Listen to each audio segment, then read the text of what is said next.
Next, we have question number 45.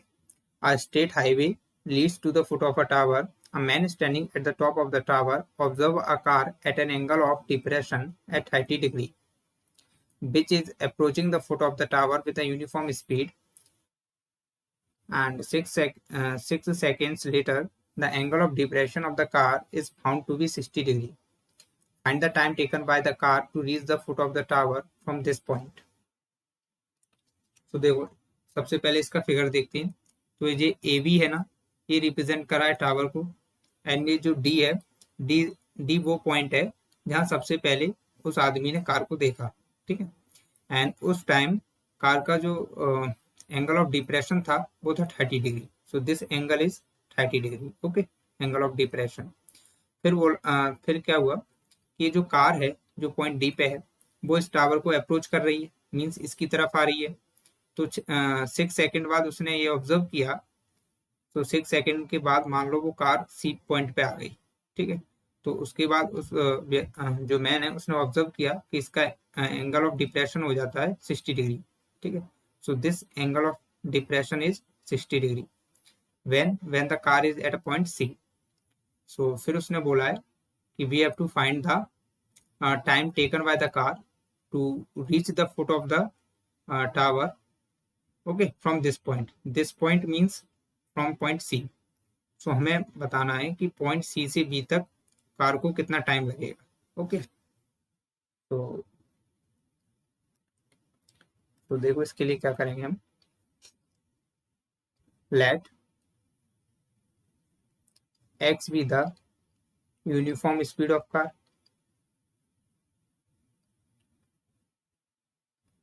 of the car।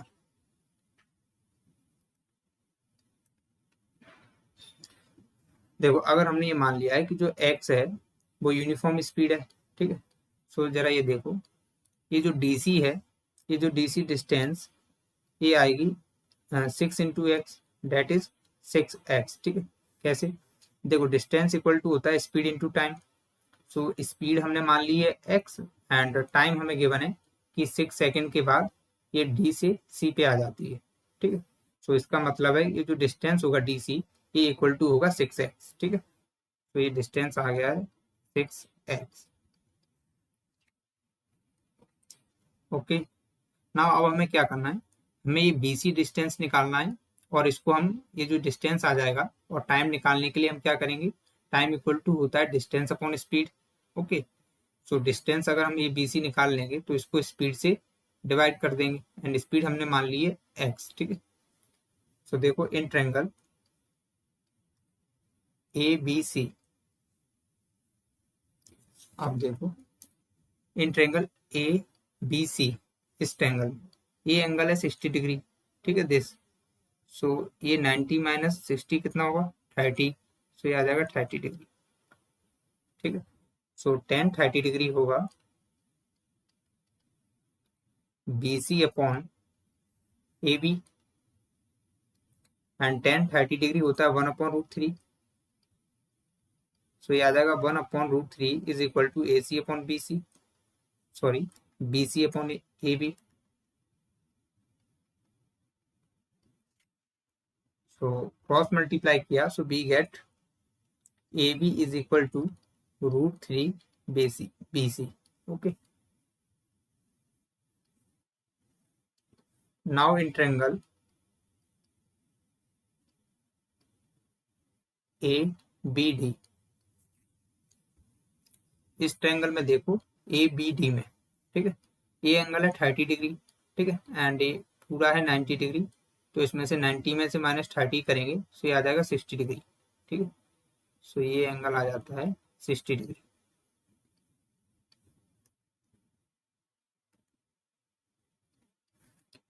तो अगर हम लिखें tan 60 डिग्री तो tan 60 डिग्री इक्वल टू होगा BD अपॉन AB, ठीक है। एंड BD को we can write DC plus BC and upon AB, okay. So in place of DC we can write 6x, ठीक है, and plus BC and upon AB, okay. And in place of A B can write √3 BC. ठीक है, सो ये आ जाएगा √3 into √3 into BC. Now tan 60 degree होता है √3, तो ये आ जाएगा √3 is equal to 6x plus BC upon √3 BC. Cross multiply किया तो √3 इंटू √3 BC, तो ये आ जाएगा 3 into BC is equal to 6x and plus BC. So ये आ जाएगा 2BC is equal to 6x and we get BC equal to 3x. Okay, now देखो टाइम इक्वल टू होता है डिस्टेंस अपॉन स्पीड.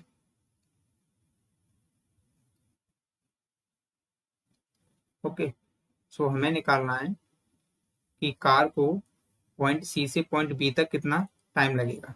ठीक है, सो मीन्स हमें सबसे ये देखना पड़ेगा कि ये डिस्टेंस कितनी है, एंड ये डिस्टेंस आई है 3x. ठीक है, सो हम क्या करेंगे, इस डिस्टेंस को स्पीड से डिवाइड कर देंगे, तो ये आ जाएगा 3x अपॉन स्पीड हमने ली थी x. ठीक है, so we get t equal to 3 second. So this is the answer.